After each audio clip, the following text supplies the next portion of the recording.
नमस्कार दोस्तों, आप सभी का स्वागत है हमारे YouTube चैनल पर और आप देख रहे हैं द थिंकिंग इंडियन। तो हाल ही में हमारे इंडियन नेवी ने एक रेस्क्यू ऑपरेशन लॉन्च किया था इंडियन ओशन पे। आपने बहुत सारे आर्टिकल्स देखे होंगे, न्यूज़ में भी देखे होंगे आपने इस बारे में। तो आइए डिस्कस करते हैं। तो यहाँ पे क्या हुआ कि इंडियन नेवी ने एक रेस्क्यू ऑपरेशन लॉन्च किया था इंडियन ओशन पर। वो क्या था? दरअसल 9 जून को MV वानहाई 503 नाम का एक शिप, जो कि महज 44 नॉटिकल माइल्स दूर था केरला से, उसका एक हादसा हो जाता है अनफॉर्चुनेटली, जहाँ पे बहुत सारे एक्सप्लोजिव्स और साथ ही में बहुत सारे फ्लेमेबल लिक्विड्स, फ्लेमेबल सॉलिड्स और बहुत ऐसे पदार्थ थे जो कंबस्शन के लिए काम आते हैं।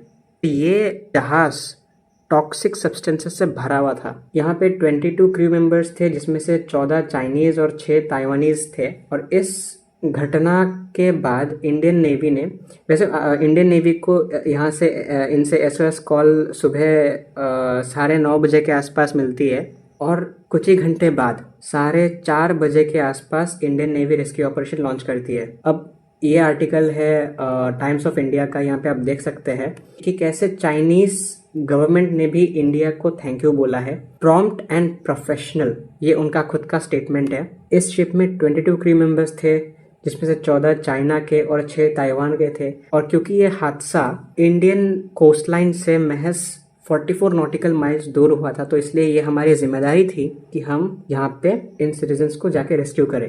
तो ये हमको पता कैसे चला? तो ये इंडियन नेवी स्पोक्सपर्सन का ऑफिशियल ट्विटर हैंडल है। इन्होंने ऑपरेशन के बाद एक ट्वीट करी, यहाँ पे आप विजुअल्स देख सकते हैं कि जैसे ही इंडियन नेवी को SOS कॉल मिला, इंडियन नेवी और कोस्ट गार्ड ने तुरंत एक rescue operation, search and rescue operation इन्होंने अनाउंस करी। INS सूरत और डॉर्नियर एयरक्राफ्ट हमने डिप्लॉय किए। और उसके बाद ये आप विजुअल्स देख सकते हैं कि डायरेक्ट इंडियन नेवी का वारशिप, जो INS सूरत हमारा वारशिप है, हमने उसे तैनात किया और रेस्क्यू ऑपरेशंस हमने चालू किए। 22 टोटल क्रू थे, 22 मेंबर्स थे, जहां में से 18 को हमने रेस्क्यू किया, बाकी के 4 अभी भी मिसिंग है। यहाँ पे आप विजुअल्स देख सकते हैं। देखिए, ये अपने आप में एक बहुत ही बड़ा अचीवमेंट है हमारे इंडियन नेवी के लिए, क्योंकि देखिए आपको लग सकता है कि ये कोई मामूली सा एक जहाज़ है जहाँ पे ठीक है आग लगी है, चारों तरफ पानी है, आग को बुझा कर रेस्क्यू कर लो, लेकिन ऐसा बिल्कुल भी नहीं है। जो आप कंटेनर्स यहाँ पे देख सकते हैं, यहाँ पे 100 से भी ऊपर कंटेनर्स है, इन सभी में एक्सप्लोजिव्स हैं। तो आप सोच सकते हैं कि ये बहुत ही रिस्की था। और इसी रिस्की काम को अंजाम देने के बाद चाइनीज गवर्नमेंट ने इंडियन गवर्नमेंट को थैंक यू बोला है। अब देखिए, ये अपने आप में इतना खास क्यों है, ये मैं आपको बताता हूँ। 1 साल पहले चाइना को भी ऐसा ही एक SOS कॉल दिया गया था एक शिप द्वारा, जिसको हुतीस, आप जानते हैं हुतीस क्या है? ये ईरान बैक्ड टेररिस्ट ग्रुप है जो अरेबियन सी में काफ़ी एक्टिव है। ये लोग क्या करते हैं कि कोई भी ऐसा मर्चेंट शिप होता है उसको कब्जा लेते हैं। तो ऐसे ही एक सिमिलर इंसिडेंट हुआ था 1 साल पहले, जहाँ पे इन हुती रिबेल्स ने एक लाइबेरियन फ्लैग शिप को कब्जा लिया था। और जब क्रू ने SOS कॉल भेजा तो चाइनीज नेवी ने उसे इग्नोर कर दिया। उसके बाद बहुत सारे न्यूज़ भी आए थे कि US बहुत ही नाराज़ था चाइना से कि उन्होंने टोटली इग्नोर ही कर दिया था। उसके बाद ये दूसरा आर्टिकल आप देख सकते हैं कि कैसे इंडियन नेवी हमारे इंडियन ओशन रीजन में एक्टिव है और क्लियर डोमिनेशन दिखाता है। देखिए, ये है हमारा इंडिया का मैप और ये आप देख सकते हैं हमारा इंडियन ओशन। यहाँ पे साउथ चाइना सी है। तो यहाँ पे देखिए, हमारी जिम्मेदारी बन जाती है कि हम बहुत एक्टिव रहे, ताकि कोई भी खतरा अगर किसी को भी हो, किसी भी मर्चेंट शिप को, या कोई भी हादसा अगर यहाँ पे होता है अनफॉर्चुनेटली, तो हम जिम्मेदारी से उन्हें रेस्क्यू करें। और ये हमारे डोमिनेशन को भी दर्शाता है। ये एक दूसरा आर्टिकल है, सेंटर फॉर मैरीटाइम लॉ, इन लोगों ने पब्लिश किया है। ये उड़ीसा में स्थित है।